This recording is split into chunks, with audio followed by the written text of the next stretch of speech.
I was listening to you and your dad, and first of all, your dad, like wanting to fire Kyle Shanahan after last year. He was the coach of the year. What? Why would No, he you wasn't. fire him? I mean, no, he wasn't. He should have been. He Well, okay. absolutely should have been. Well, okay. That's a different thing. Say should have been than he was. But the thing with Kyle Shanahan, I feel like the thing with this team is he just feels like fool's gold. He's always going to be in the mix at the end of the season because he builds through his running game and his defense, and it's really good. But man, until he has a quarterback a good quarterback that he can keep healthy and a good offensive line that allows him to do that, man, it just feels like he's always going to be a pretender. He's always going to be fool's gold. He's always going to be in it. But like, you can't win a Super Bowl with defense and a run game in 2023. You have to be like actually committed to offense and passing, which means you have to be committed to your offensive line and your quarterback. And like, those are the two positions where he wants to save money the most. It just seems like he's stuck in 98.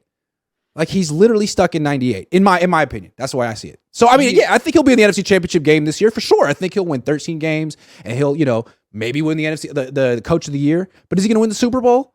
I mean, not till he gets a legit quarterback who can stay healthy. But is that Brock? He got hurt already. Is it Trey? He got hurt a million times. I don't know. Is the guy on the roster? I don't know. I don't. But getting to the NFC Championship game, even if you don't win it, that's not nothing. That's not it's great. Failure.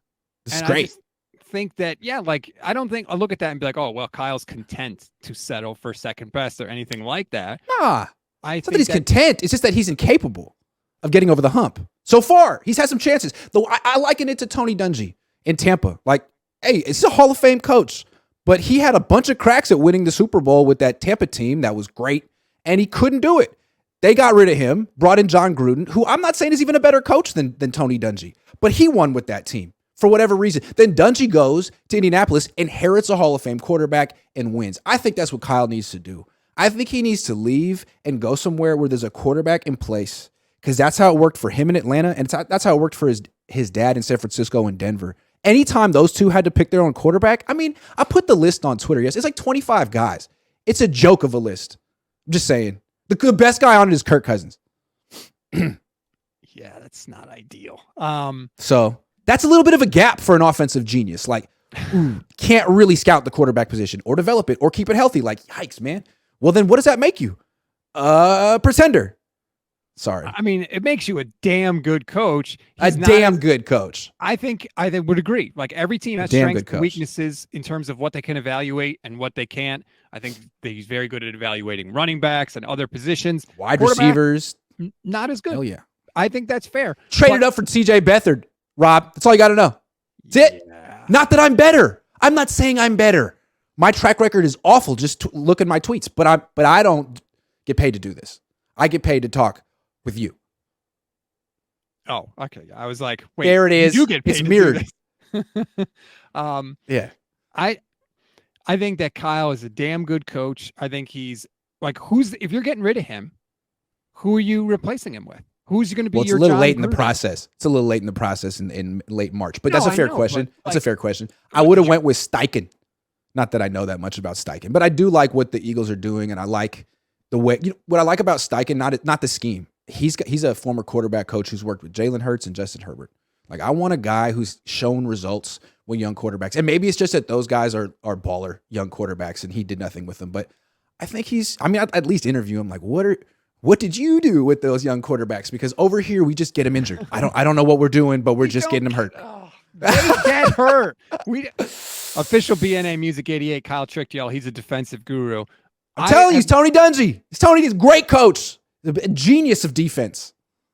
We would have said the same thing about Andy Reid until Andy Reid won Super Bowls. But the difference between them is that Andy Reid showed right off the bat that he knew what he was doing with the quarterback position. That was one thing he always had on. He never went through a period where he was like, man, he's just going through 4 quarterbacks in a season. He always had someone, and he kept them healthy. How many games does Andy Reid's starters miss due to injury? Is that luck? I don't think so. Make your own luck, Kyle. I think I think you have to, if you're the 49ers, consider everything when it comes to injuries. I think it's probably partly because of what they do or don't do, practicing too hard, practicing too often, whatever the case may be. Also, constantly relying on guys that get hurt. Jimmy Garoppolo was the quarterback for how many years? Guess what Jimmy Garoppolo does? He gets hurt every year. D Ford gets hurt every year. When you rely on those guys again and again, and they continue to get hurt, then you're like, damn, we've had really bad injury luck. Well, what happened?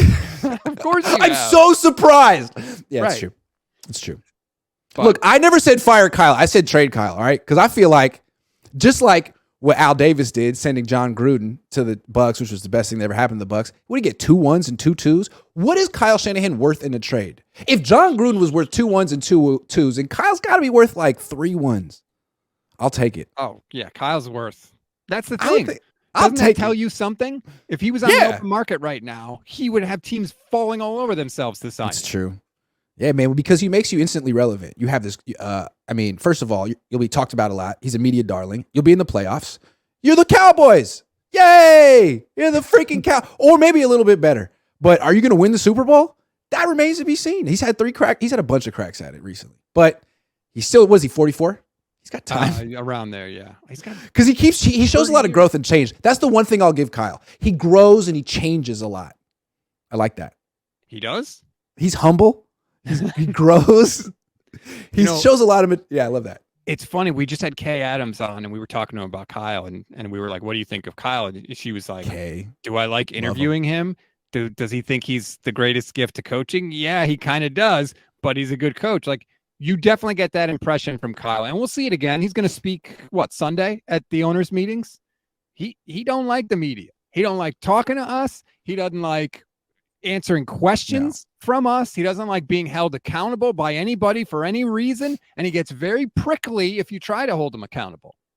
That's okay. I mean, a lot of coaches are like that. But what I like about Kyle is he'll get prickly, but he'll answer the question anyway. Mm-hmm. Like, he sometimes can't help himself.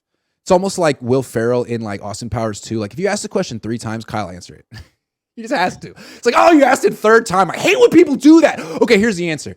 And he, like, as opposed to Jim Harbaugh, like, I'm not answering your question, and like stare at you. Kyle he knows the answer, and he wants people to know that he knows the answer. So he'll tell it eventually. As long as you don't phrase it in a way that he messed up. If it's not like, hey Kyle, you blew it. Why'd you do that? Mm-hmm. If it's like, hey, I want to learn about football. Will you educate me? He's like, let me give you 3 paragraphs on that. It's like, thanks, Kyle. I like Kyle. Again, what I said, here's my prediction. Never going to win a Super Bowl with the 49ers. My prediction. But if he gets fired and gets a head coaching job somewhere else where he inherits a legit quarterback, he might be able to do it. Mark, like his dad did on YouTube. Grant wants to wants to fire every Niners coach. Every Niners quarterback is not good enough. He doesn't now know who to replace them with. I had a guy. Can I just say though, when Chip Kelly was here, I was one of the only guys that said, locally, that said, fire this guy after 1 year. A lot of people were like, he hasn't gotten a fair chance and yada, yada. Fine. That was all true. But if it wasn't for me, Kyle wouldn't even be here. Oh, man. Oh, the revisionist history. That happened almost. Chip Kelly, I have to root for him now. He coaches my team. That sucks.